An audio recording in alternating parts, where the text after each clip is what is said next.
Hello and welcome. You're watching NDTV. We have big news coming in. Let's take a look at our big focus. The top court has restored the Congress government in Arunachal Pradesh, says the governor's action was illegal.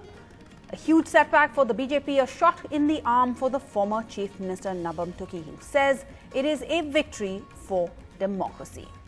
That's a big focus on NDTV right now. I'm Sarah Jacob. Let's bring you the details of this top story. The Supreme Court has restored the Congress government in Arunachal Pradesh and has declared that the government's action to suo motu summon the assembly as illegal. This was decided just minutes ago by a 5-judge constitution bench of the Supreme Court, as it decided on the validity of the Arunachal Pradesh governor's decision to advance a session of the state assembly that possibly led to the fall of the then Congress government. It's a big shot in the arm for the former Congress Chief Minister Nabam Tuki, who now says that the law has protected us. This is a victory for democracy. Take a look.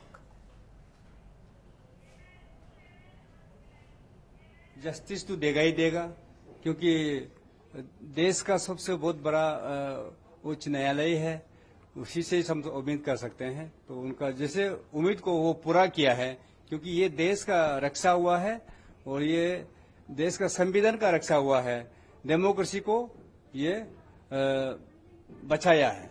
इस प्रकार से जो BJP और BJP का नेता लोगों ने चुने हुए सरकार को एक एक करके वो हटाने के लिए कोशिश किया गैर कानूनी से, उसको देश का जो उच्च न्यायालय से हम लोग को ये मिल गया, जस्टिस मिल गया है, प्रोटेक्शन मिल गया है। और इसी प्रकार इस प्रोटेक्शन से सारा प्रदेश में, सारा देश में उसका रक्षा होगा।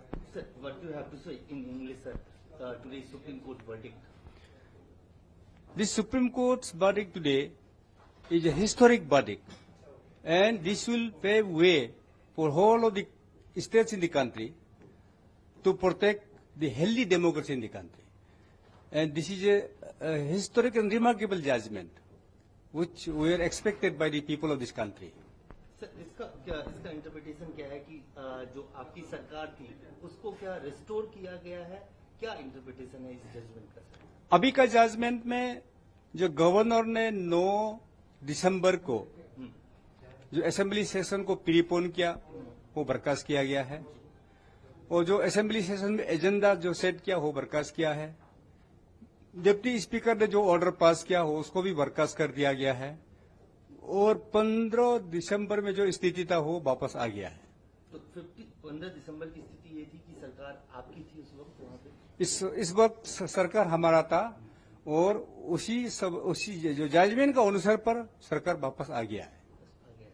अब नेक्स्ट कोर्स ऑफ एक्शन क्या है? आप इसके बाद मैं प्रदेश में वापस जाऊंगा और अपना पार्टी लोगों से बात करूंगा, और हमारा जो विधायक है कांग्रेस का जो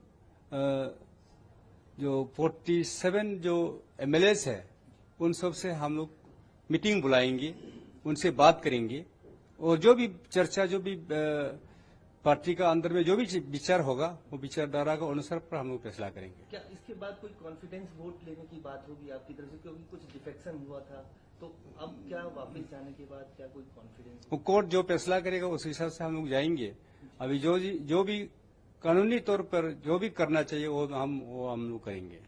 मतलब फाइनली जो जजमेंट के हिसाब से आपकी जो सरकार जो 15 दिसंबर की थी स्टेटस, उसको वापस कर दिया? उसको वापस कर दिया है।